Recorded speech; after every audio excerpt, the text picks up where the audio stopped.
In this video, it's all about the shirkers, workers and lurkers, blue language and business dress.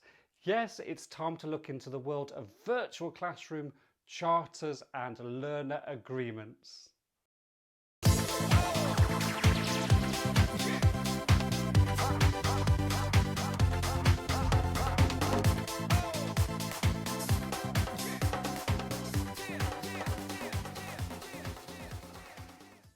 Welcome to the Virtual Classroom Coach, your online place to discover and share everything there is to know about live online learning events so that you can become a virtual classroom champion.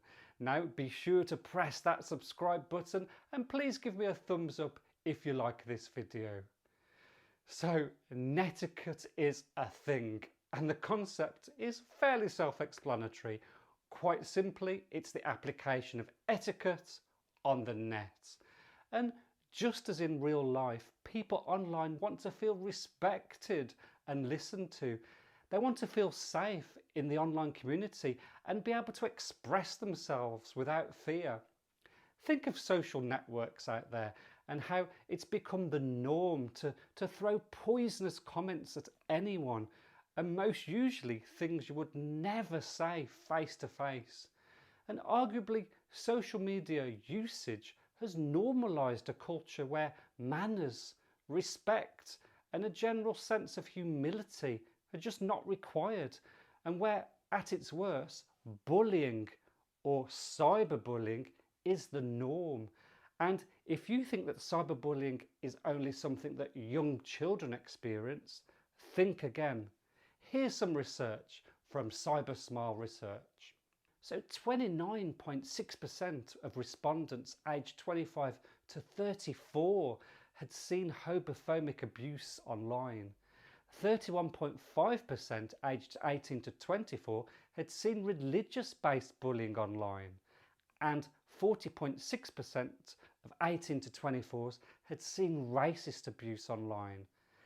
55.1% of all respondents had seen most online abuse on Facebook. So this video is a case for considering our responsibilities as facilitators, but that's not a new concept in the content of this channel. However, it's also a case for considering the responsibilities of every single participant too, because they also have a large part to play in the culture that you want to foster in your organisation's virtual classrooms and online workshops. And this is a global approach. It looks at all sorts of behaviours, acceptables, responsibilities that holistically helps create the right culture for online learning. So I've written an open Dear Delegate letter, and it's filled with all sorts of things we'd love our delegates to know and understand. And hopefully it will give you some ideas and guidance of the things that you should consider when creating either a Netiquette charter or even a learner agreement.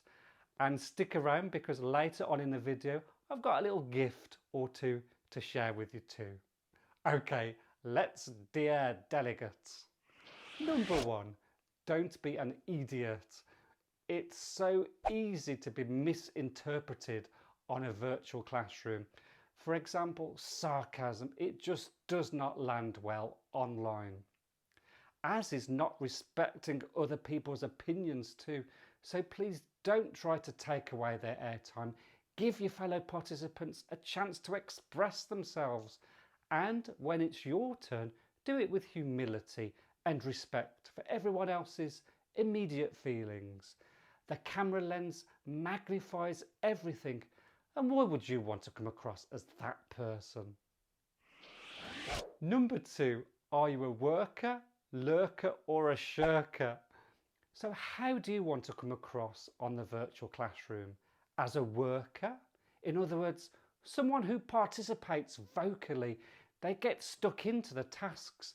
They support other participants too, and they respect others' opinions. Or a lurker, that's someone who may respond with a little written chat comment now and again, but generally they hold back and let the workers do all the work. Or even worse, a shirker.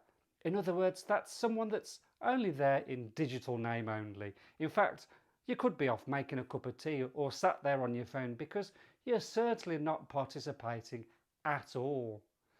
So think of how unfair all that is on the workers who are having to work even harder because the lurkers and shirkers aren't completely present. Which one do you want to be famous for? Number 3, be your best self. Be your friendly, polite self. Be the you on a good day. You wouldn't be rude to someone face to face or in the office or in a training room. So of course you wouldn't online either. In fact, rudeness could easily be interpreted as harassment online. And there's another word for that, isn't there? Cyberbullying. This is your opportunity to broadcast your sparkling personality and to build your brand online and to represent your team and your department. Take it. Number 4, take that bag off your head. So imagine being in a training room and you're sat next to someone with a bag over their head. How weird and uneasy would that make you feel? It just wouldn't be acceptable and a completely unfair distraction for everyone else. So why would you think it's right for you to have your camera switched off during a virtual classroom? Number 5, there's no gagging order here.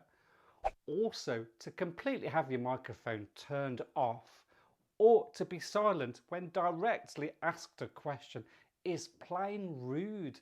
It creates unnecessary silence, awkwardness, and it wastes everyone else's time. Just a I don't know or an I'm not sure is even better than silent treatment. This is common courtesy, surely. Please speak up. Number 6, just don't eat. Microphones, they're sensitive and they can pick up all sorts of noises. Plus, there is no other participant in the world that wants to watch, hear, or even see what's being consumed in your mouth. Would you start crunching through a bag of crisps at an important meeting? Of course not.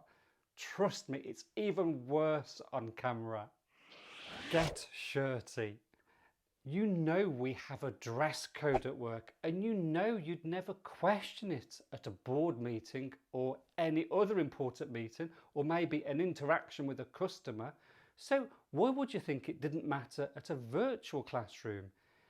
This is actually a time to demonstrate your conscious effort to remain professional, but you're also subconsciously reminding yourself that you're at work and that you're putting yourself into the right frame of mind for learning. So this is to be taken as seriously as any board meeting.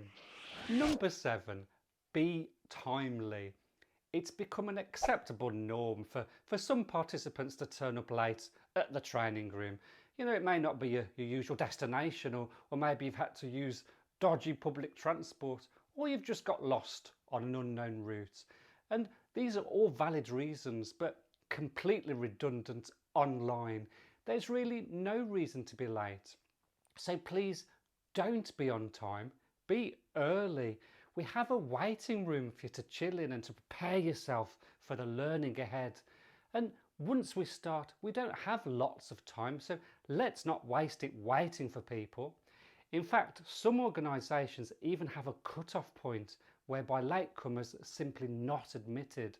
You don't want to be that person, do you? Number 8, pre-work prerequisites. So by the very nature of virtual classrooms, they're shorter than your face-to-face training sessions in a bricks and mortar classroom, and they're more concentrated too. But all that's great. It means no travel time, no strange training room to rock up to, and a shorter amount of time in the classroom as well. But because of all that, we need something from you. Pre-coursework completion is compulsory. Otherwise, the live session could be completely misplaced for you, and it could even hold you back. but it can also interfere with the quality for your fellow participants as well. Now, we promise we'll send you details of all the pre-coursework so that it's completely clear to you what you have to do. Number 9, mind your language. Please consider your language. Be careful what comes out of your mouth. There's a code. It's simple. No swearing. And what you may see as comical, harmless banter, another person could take complete offence at or even find it plain upsetting. It could even be misinterpreted as harassment, otherwise known as cyberbullying. Number 10, inclusivity is in. Dear delegate, surely I don't even have to mention this one. Our society, it's made up of all cultures, people of all backgrounds, orientations, gender definitions and beliefs. This means we will get exposed to all types of people that are different to ourselves during virtual classrooms. Respect and understanding are both key. Diversity, it's something to celebrate, embrace and explore. Think differently? There's courses for you on that. There you are, my dear delegate letter that if every online participant read and followed its guidance would make for a truly supportive, friendly, inclusive, professional and safe learning environment. A responsibility co-owned by the facilitator and every single participant. So maybe this is a good time for you to consider the virtual classroom culture you want to adopt in your own organisation, whether you're just starting out on that journey or even if you're somewhere down a rocky road and want to put your organisation back on track. Now, to help you even further with this, I've created a free template that you're very welcome to use.